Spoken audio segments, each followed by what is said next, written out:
तो जैसा कि हमने पिछले एपिसोड में देखा था, कोई उस व्हाइट कपड़े वाले बंदे को पीछे से कहता है कि क्या तुम फिर से सारी चीजें खोने के बाद पछता रहे हो। जिसे सुन के वो व्हाइट कपड़े वाला बंदा काफी ज्यादा हैरान होता है, क्योंकि उसे वो आवाज काफी ज्यादा जानी पहचानी लग रही होती है। जिसके बाद जैसे ही वो पीछे मुड़ता है तो वो ये देखकर काफी ज्यादा हैरान हो जाता है कि पीछे कोई और नहीं बल्कि उसका छोटा भाई होता है। वहीं पे उसका छोटा भाई उससे कहता है कि बड़े भाई, क्या तुमने मुझे पहचाना। ये सुनकर वो व्हाइट कपड़े वाला बंदा काफी ज्यादा हैरान होते हुए कहता है, आखिरकार ये पॉसिबल भी कैसे हो सकता है, तुम यहाँ पे कैसे हो। वहीं पे उसका छोटा भाई कहता है कि नेमजोंग फैमिली के सबसे छोटे सदस्य के रूप में हमेशा मुझे धुतकारा गया है और मुझे एक कोने के अंदर दबाया गया है, लेकिन इसके बावजूद मेरे बड़े भाई तुमने हमेशा मेरा साथ दिया और मुझसे प्यार किया और मैंने भी अपने आखिरी समय तक तुम्हें अपना बड़ा भाई माना है, लेकिन आखिरी समय में तुमने भी क्लैन के प्रेशर की वजह से मेरा साथ छोड़ दिया और मुझे अकेला छोड़ दिया,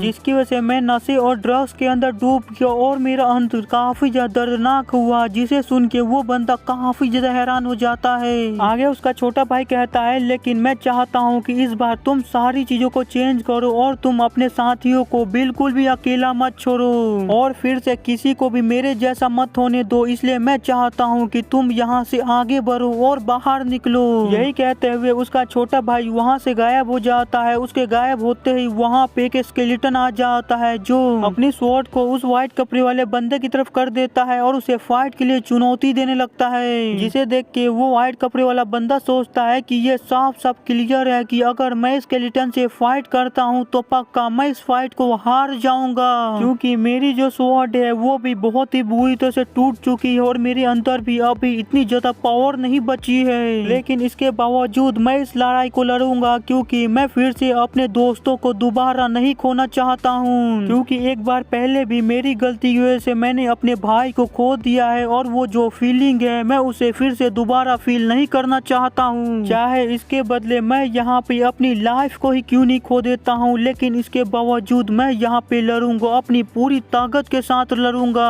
यही कहकर वो व्हाइट कपड़े वाला बंदा अपनी टूटी स्वॉर्ड को ही आगे करते हुए उसके अंदर अपनी काफी ज्यादा पावर को इंजेक्ट करने लगता है और जोर से चिल्लाकर उस स्केलेटन से कहता है कि चलो आ जाओ, देखते हैं कि आखिरकार तुम्हारे अंदर ज्यादा पावर है या मेरे अंदर हिम्मत बची हुई है। जिसके बाद हमारा सीन शिफ्ट होता है, हमें कहीं और का सीन दिखाया जाता है जहाँ पे कोई फाइट करते हुए सोच रहा होता है आखिरकार ये इतना ज्यादा अजीब क्यों है। कुछ समय पहले तक तो मैं अपनी पूरी स्क्वाड के साथ फाइट कर रहा था, लेकिन अचानक से मैं इस जगह पे आ गया और पूरी तरह से अकेला हो गया। और बस इतना ही नहीं, जब मेरी आंख खुली तो ये मॉन्स्टर अचानक से मेरे सामने आ गया और उसके बाद ये लगातार मेरे ऊपर अटैक करने लगा और ये मॉन्स्टर बाहर के मॉन्स्टर से काफी ज्यादा पावरफुल और अलग है। मैं इसके अटैक को बड़ी मुश्किल से रोक पा रहा हूँ। मुझे बस ये समझ नहीं आ रहा है कि आखिरकार मेरे ग्रुप के सभी लोग गए कहाँ पे। बस मैं इतना ही चाहता हूँ कि वो सभी के सभी सेफ रहे। यहीं पे हमारा सीन शिफ्ट होके हमें सोसो को दिखाया जाता है, जहाँ पे सोसो काफी ज्यादा डरी हुई होती है और वो भी एक स्केलेटन के साथ फाइट कर रही होती है और वो भी काफी ज्यादा मुश्किल से उस स्केलेटन के साथ फाइट कर पा रही होती है और बार बार उस स्केलेटन को अपने से दूर रहने के लिए कह रही होती है। और वहीं पे सनवू बाहर से खड़ा होकर उन सभी लोगों के ऊपर नजर रख रहा होता है और सोच रहा होता है वोंग अगर थोड़ा सा और ज्यादा कंसंट्रेट करेगा तो उसके जो स्किल है वो और भी ज्यादा इम्प्रूव हो सकते हैं और वो और भी ज्यादा पावरफुल बन सकता है।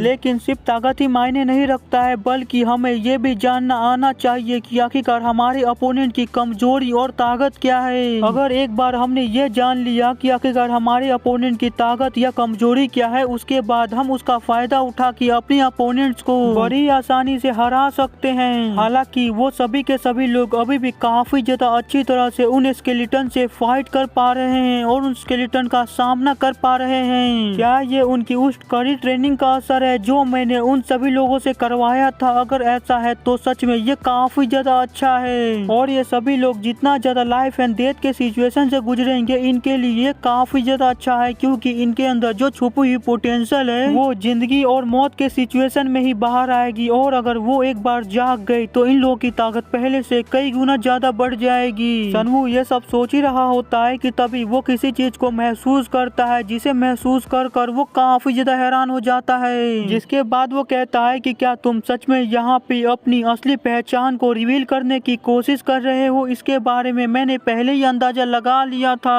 अगर मैं तुम सभी लोगों को सेपरेट करके अलग अलग स्पेस के अंदर डाल देता हूँ तो तुम सभी लोगों के बारे में पता लगाना काफी ज्यादा आसान हो जाएगा। और जैसा कि मैंने उम्मीद किया था तुमने अपनी असली पहचान को रिवील करना चालू कर दिया है, तो चलो ये देखते हैं कि फैटी आखिरकार तुम्हारी असली पहचान है क्या। तभी हमारा सीन शिफ्ट होके हमें फैटी को दिखाया जाता है जो अपने अंदर से अपनी काफी ज्यादा एनर्जी को रिलीज कर रहा होता है, जो एनर्जी पूरी तरह से ब्लैक कलर की होती है। वहीं पे ये देखकर सनवू कहता है कि आखिरी में ये तुम निकले हुआ डोंग। तभी हमें हुआ बो डोंग के बारे में बताया जाता है कि हुआ बोग डोंग सबसे बड़ा बेटा है हुआ बोंग सेगा का, और वो कुलुन क्लैन के हुआंग सेक्ट से आता है जो कि 7 महान बड़ी फैमिली में से एक है, और वो 7 महान बड़ी फैमिली में से एक का बेटा है और उसे सबसे ज्यादा खाना पसंद है। वो काफी ज्यादा खाता है। लोग भले ही उसका काफी ज्यादा मजाक उड़ाते हैं लेकिन इसके बावजूद वो हमेशा हंसता रहता है और अपने चेहरे के ऊपर एक स्माइल रखता है, और अपने इसी अच्छे बिहेवियर की वजह से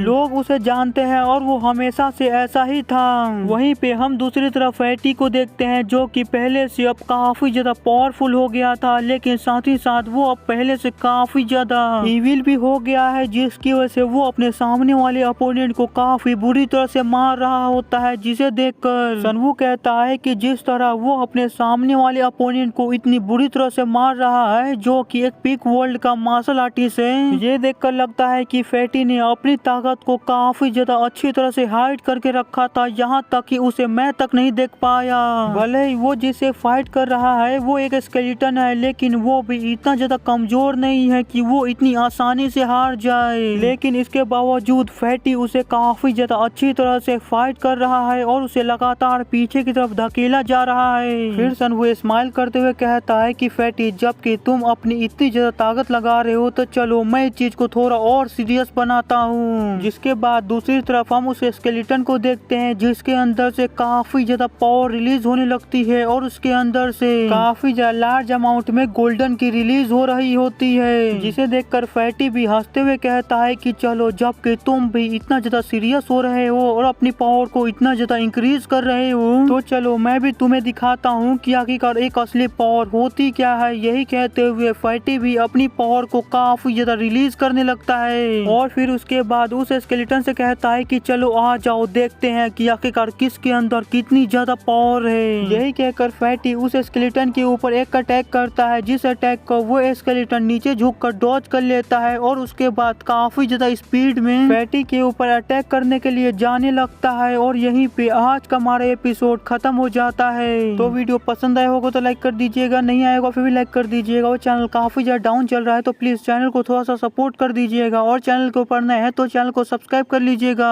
ताकि आपको डेली ऐसे ही और भी ज्यादा इंटरेस्टिंग वीडियो देखने को मिल सके। तो मिलते हैं अगले एपिसोड में, बाय।